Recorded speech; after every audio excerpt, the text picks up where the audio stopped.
भारत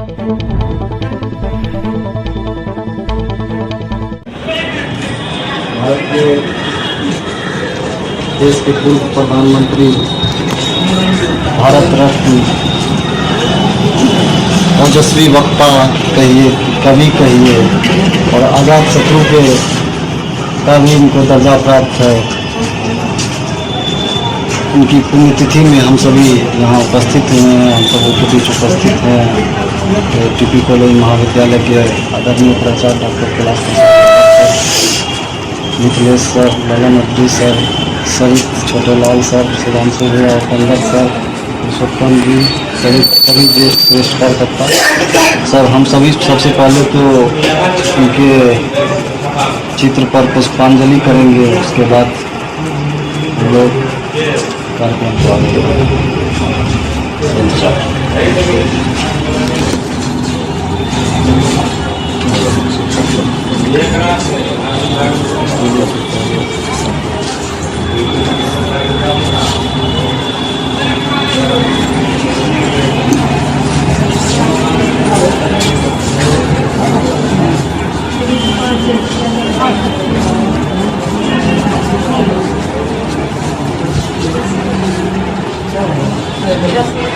से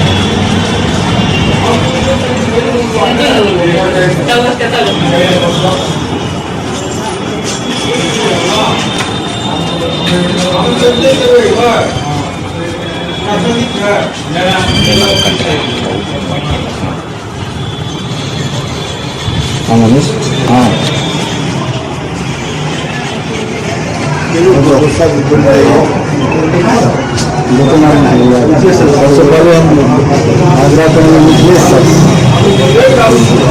कम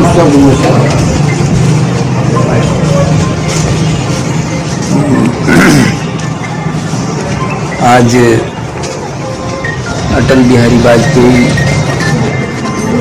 जी की पुण्यतिथि है। इस अवसर पर छात्र संगठन के माध्यम से उन्हें पुष्पांजलि अर्पित करने का आयोजन किया गया है। इस आयोजन में उपस्थित महाविद्यालय के आदरणीय प्रधानाचार्य महोदय, सुधांशु सर, उपेंद्र बाबू, रंजन जी और भी छात्र संगठन के छात्र, बद्री बाबू, छोटेलाल सर,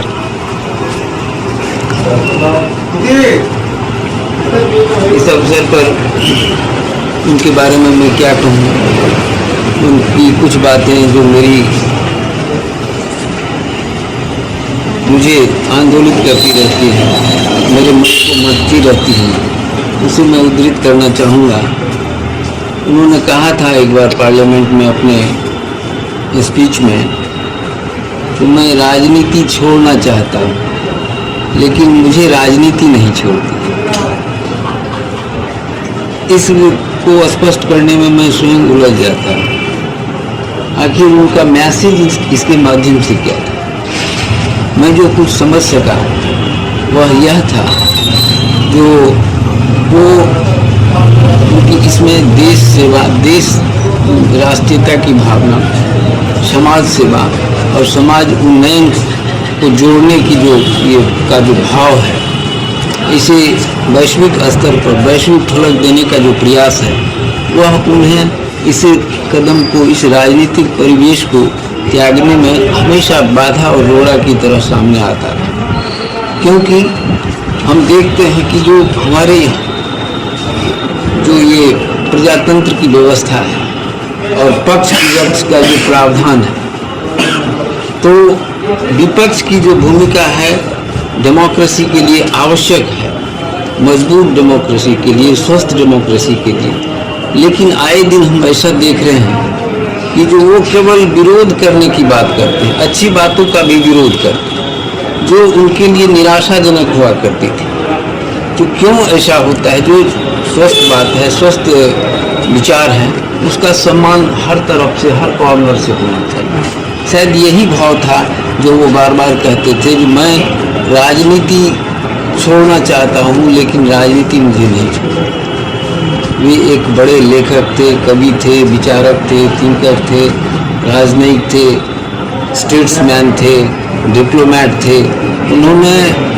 उनको ऐसा सौभाग्य मिला, अवसर मिला, विपक्ष का होते हुए भी एक बार उन्हें रिप्रेजेंट करने का, देश को रिप्रेजेंट करने के लिए उनको बाहर भेजा गया यूनानिमसली।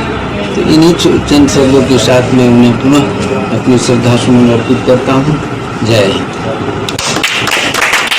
बहुत बहुत धन्यवाद सर। आपने बताया कि उनको बाहर भेजा गया, तो उनको संयुक्त राष्ट्र संघ में भेजा गया था और उन्होंने अपनी बात को वहाँ हिंदी में प्रस्तुत किया था और उस समय शायद वो विपक्ष के लीडर, और उन्होंने संसद में भी कहा था कि आज के जो विपक्ष के हैं अपने ही सरकार को गिराने में लगी रहे, लेकिन मैं जब उस समय था तो हमको सरकार का प्रतिनिधित्व रखने के लिए वहाँ और इनको हम लोग जैसे मतलब युवा जितने हैं हम लोग के उनको बारे में जितना मतलब सत्ता पक्ष या जिस पार्टी से उनको जितना सम्मान मिलता है, हमको लगता है कि विरोधी पार्टी जो या अगेंस्ट पार्टी, इनको सभी पार्टी के लोगों का उचित सम्मान इनको मिलता है। उनके निधन से के बाद भी हम लोगों ने देखा था कि काफ़ी देश में सभी दलों के लोग उनको श्रद्धांजलि दिए थे और आज हम सभी भी यहाँ उपस्थित हुए।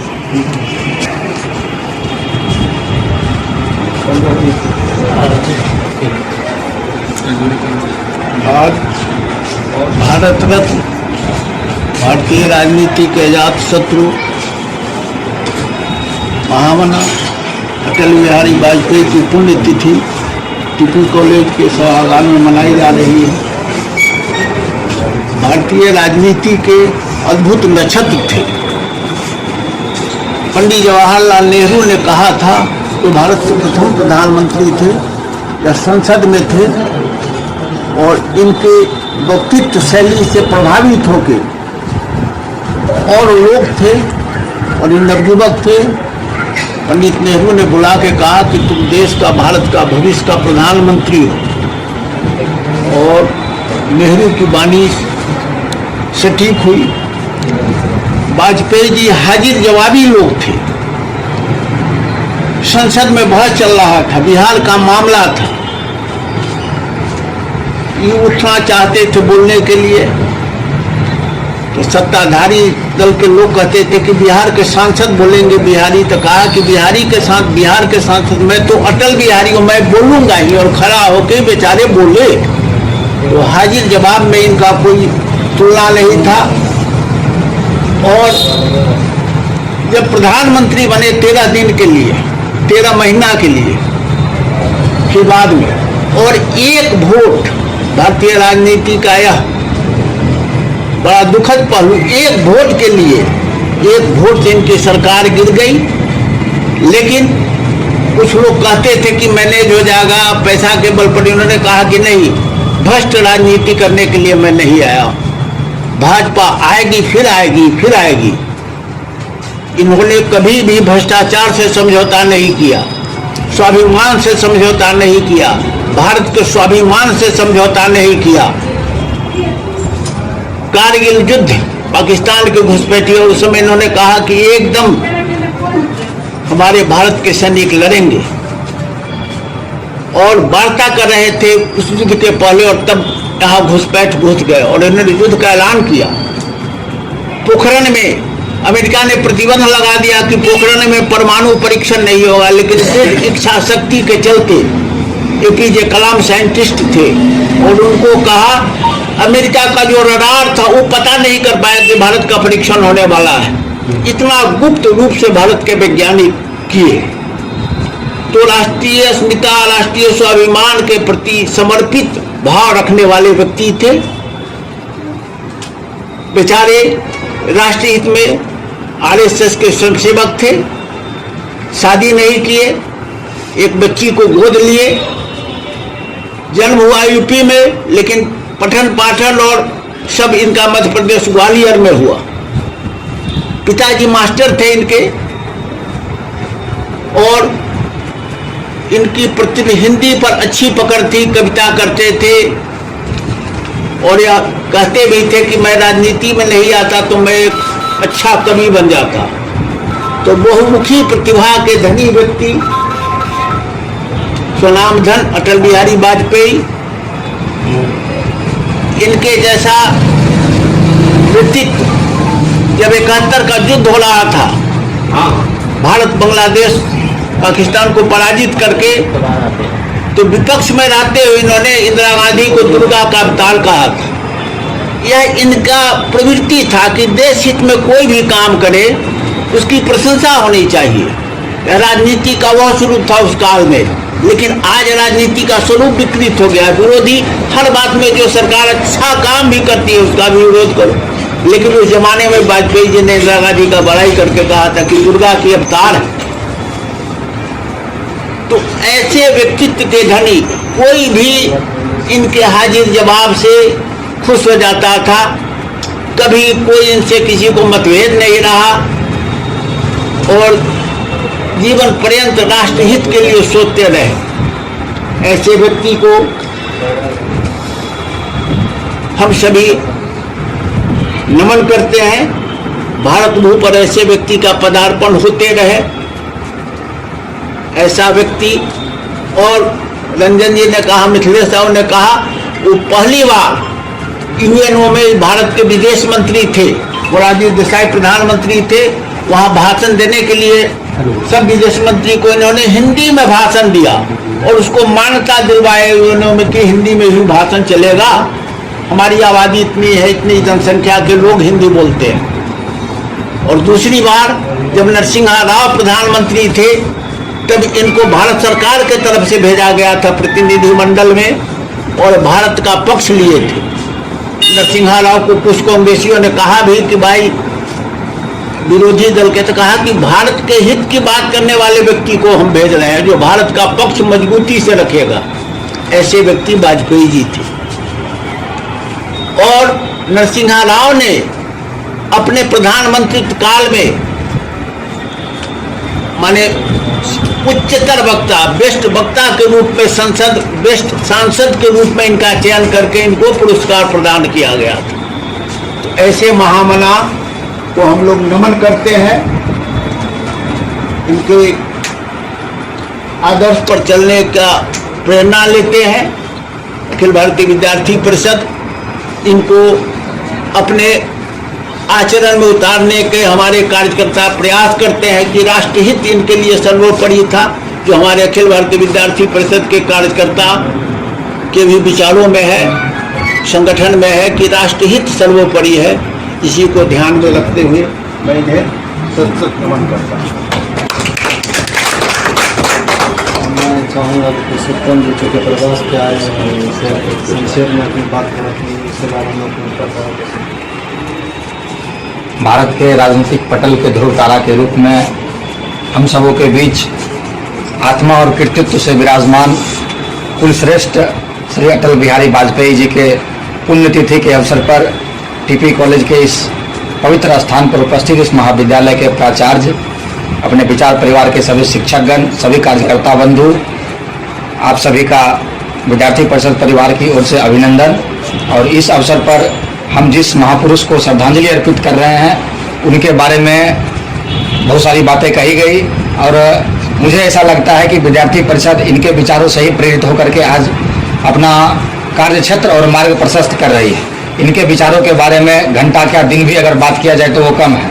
लेकिन कोई भी महापुरुष जब अपने बीच से शरीर को छोड़ करके जाता है, शरीर उनका भस्म जरूर हो जाता है, नष्ट जरूर हो जाता है, लेकिन उनका विचार, उनका कृतित्व सदैव हम लोगों के लिए प्रेरणा का बिंदु बन करके कार्य करता है। और उसी प्रेरणा के बिंदु से हम लोग आगे विद्यार्थी परिषद अपना कार्य बढ़ा रही है।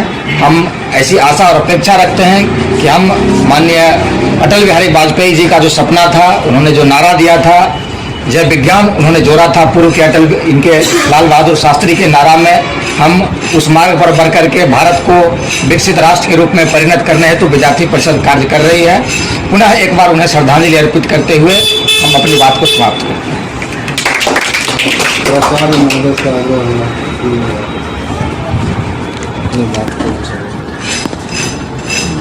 आज अटल बिहारी वाजपेयी भूतपूर्व प्रधानमंत्री की पुण्यतिथि के अवसर पर और इस कार्यक्रम को आयोजित करने वाले अखिल भारतीय विद्यार्थी परिषद के छात्र कार्यकर्ता, खास करके उपस्थित प्रोफेसर ललन कुमार अदरी साहब, डॉक्टर मिथिलेश कुमार, हरिमदन सर, छोटे लाल सर, सुधांशु शेखर बाबू, सुपेंद्र बाबू एवं हमारे अतिथि, इनके बारे में सही में कहा गया है कि अगर घंटा क्या दिन भी कई दिन लग जाएंगे इनकी व्याख्या करने में, तब भी इनकी व्याख्या पूर्ण नहीं हो सकती। कुल मिलाकर के मैं ये कहना चाहता हूँ कि ये एक ऐसे सपूत थे इस देश के जो राजनीति की क्षितिज पर अभी तक इनकी भरपाई कोई नहीं कर पाए। इनके जैसा व्यक्तित्व और कृतित्व अभी तक सामने नहीं आया है राजनीति की क्षितिज पर, क्योंकि बहुत कम व्यक्ति को यह मौका मिलता है कि पक्ष और विपक्ष के वो प्रिय हो। अपने पक्ष के प्रिय तो सभी हैं, लेकिन पक्ष और विपक्ष भी जब इनका विरोध करता था लोकसभा में तो उसका भी धार कमजोर रहता था। वो भी जो कहिएगा कोई अपशब्द कह करके कभी इनको कोई संबोधित किया, ऐसी वाकया नहीं है। लंबे समय तक ये लोकसभा और राज्यसभा के सदस्य रहे, सभी सदन में अपनी एक अमिट छाप छोड़ी। मेरी समझ से इनके व्यक्तित्व में चार चांद लगने का कारण इनका कवि भाव था। ये मजे हुए लेखक थे, कवि थे।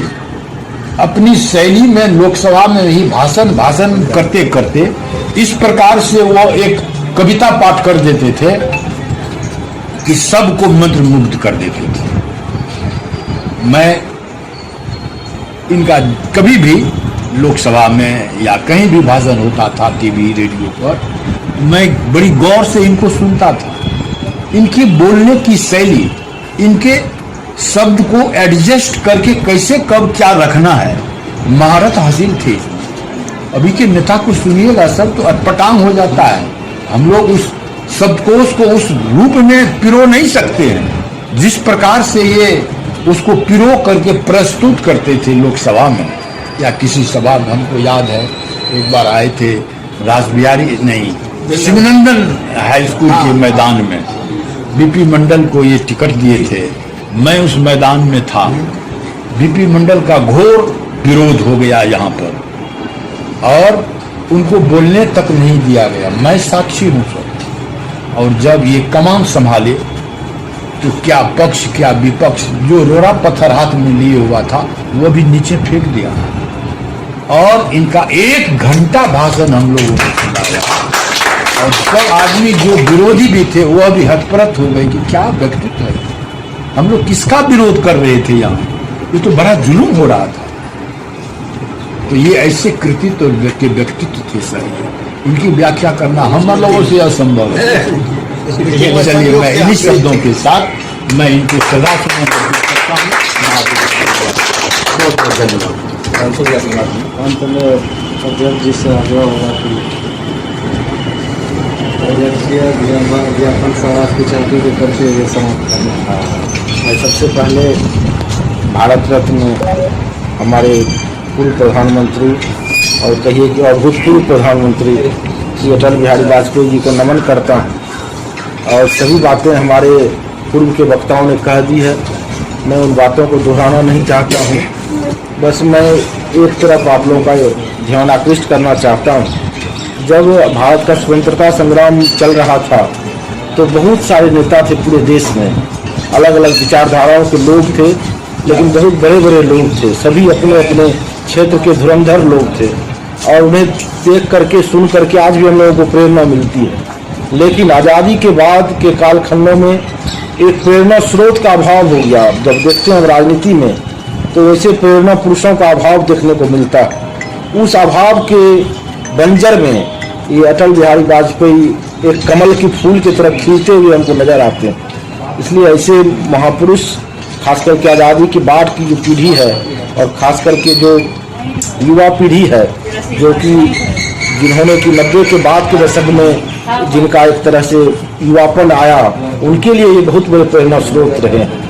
बचपन में जब हम लोग भी मैट्रिक वगैरह में पढ़ते थे, उस समय से ही हम लोग इनके भाषणों को सुनते रहे और बहुत अच्छा लगता था कि इनको रेडियो पर, टीवी तो बहुत कम हम लोग देख पाते थे, रेडियो वगैरह पर सुनना बहुत ही अच्छा लगता था। तो ऐसे महापुरुष को मैं नमन करता हूँ और युवाओं के ये प्रेरणा स्रोत रहेंगे। और राजनीति में शुचिता की जब कभी भी जरूरत पड़ेगी, जब कभी भी याद किया जाएगा तो इन्हें जरूर स्मरण किया जाएगा इनको। और मैं धन्यवाद देना चाहता हूँ आज के इस अवसर पर अपने माननीय प्रधानमंत्री जी को भी, उन्होंने इन्हें भारत रत्न दिया। उस दिन मुझे बहुत ज़्यादा खुशी हुई थी, क्योंकि इसके कुछ दिन ही पहले, नाम नहीं लूँगा मैं, एक बड़े क्रिकेटर को भारत रत्न दे दिया गया। पता नहीं क्यों मुझे क्रिकेट से बहुत चिढ़ भी है, और जब उनको पेप्सी कोला वगैरह बेचते देखते थे बड़ा दुख होता था। भारत रत्न पेप्सी कोला बेच रहा है, जब इनको दिया गया भारत रत्न, तो वैसे कर्पूरी जी को दिया गया भारत रत्न, बड़ी प्रसन्नता होती है कि नहीं, भारत रत्न भी कोई चीज़ है। तो मैं प्रधानमंत्री जी को मैं धन्यवाद देना चाहूँगा आज के इस दिन में। बस मैं लास्ट में उनकी एक पंक्ति मैंने फेसबुक पर लिखी थी और रात में मैंने उसे निकाला है। पहले मैंने लिखा था क्योंकि जब इनका 2018 में निधन हुआ था तो संजोग से उसी दिन हम लोग का एक कार्यक्रम था, वर्कशॉप, यहाँ पर बहुत बड़ा 30 दिवसीय वर्कशॉप था। तो हम लोगों ने इनकी श्रद्धांजलि सभा वो अपने ऑडिटोरियम में बहुत बड़ा कार्यक्रम, अवध बाबू हमारे माननीय तत्कालीन कुलपति महोदय के नेतृत्व में हम लोगों ने एक बड़ा कार्यक्रम इनके लिए श्रद्धांजलि सभा का किया था। 17 तारीख को 16 का इनका निधन हुआ था। तो मैं एक कविता इनकी, जो बहुत सारी पंक्तियां हैं, एक कुछ पंक्ति आप लोग को मैं सुनाना चाहता हूँ जो मुझे बचपन से ही बहुत प्रिय है। ऊंचे पहाड़ पर पेड़ नहीं लगते, पौधे नहीं उगते, न घास ही जमती है सिर्फ बर्फ, जो कफन की तरह सफेद और मौत की तरह ठंडी होती है। खेलती खिलखिलाती नदी जिसका रूप धारण कर अपने भाग्य पर बूंद बूंद रोती है, ऐसी ऊंचाई जिसका पारस पानी को पत्थर कर दे, ऐसी ऊंचाई जिसका दरस हीन भाव भर दे। अभिनंदन की अधिकारी है, आरोहियों के लिए आमंत्रण है, उस पर झंडे गाड़े जा सकते हैं, किंतु कोई गोरैया वहां नील नहीं बना सकती, न कोई थका मांदा बटोही उसकी छांव के पल भर पलक ही झपक सकता है। सच्चाई यह है कि केवल ऊंचाई ही काफी नहीं होती, सबसे अलग थलग, परिवेश से पृथक, अपनों से कटा बटा, शून्य में अकेला खड़ा होना पहाड़ की महानता नहीं, मजबूरी है। ऊंचाई और गहराई में आकाश पताल की दूरी है। और जो लास्ट बंद जो ज्यादा पसंद है मुझे, जो जितना ऊंचा उतना एकाकी होता है, हर भार को स्वयं ढोता है, चेहरे पर मुस्काने चिपका मन ही मन रोता है। जरूरी यह है कि ऊंचाई के साथ विस्तार भी हो, जिससे मनुष्य ठूंठ सा खड़ा न रहे, औरों से घुले मिले, किसी को साथ ले, किसी के संग चले, भीड़ में खो जाना, यादों में डूब जाना, स्वयं को भूल जाना, अस्तित्व को अर्थ, जीवन को सुगंध देता है। धरती को बौनों की नहीं, ऊंचे कद के इंसानों की जरूरत है, इतने ऊंचे कि आसमान छू लें, नए नक्षत्रों में प्रतिभा की बीज बोलें, किंतु इतने ऊंचे भी नहीं कि पांव तले दूब ही ना जमे, कोई कांटा न चुभे, कोई कली न खिले, न बसंत हो न पतझड़ हो, सिर्फ ऊंचाई का अंदर मात्र अकेलेपन का सन्नाटा। और लास्ट लाइन जो सबसे ज्यादा मुझे प्रिय है, सिर्फ वही लाइन अगर मैं बोल देता तो कम हो जाता कि मेरे प्रभु मुझे इतनी ऊंचाई कभी मत देना, गैरों को गले न लगा सकूं, इतनी रुखाई कभी मत देना। मैं करता हूँ और आदरणीय प्रधानाचार्य महोदय को, अपने बरसर साहब को और सभी हमारे श्रेष्ठ देश कार्यकर्ताओं को, अच्छा और भाई। जरूर हमारे सभी कार्यकर्ता नहीं है, जो अलग विचारधारा के लोग हैं वो भी हमारे इसमें आए हैं। ये अटल जी की महानता है। मैं आप सबों को बहुत बहुत धन्यवाद देता हूँ और फिर से नमन करते हुए प्रधानाचार्य महोदय की अनुमति से आज के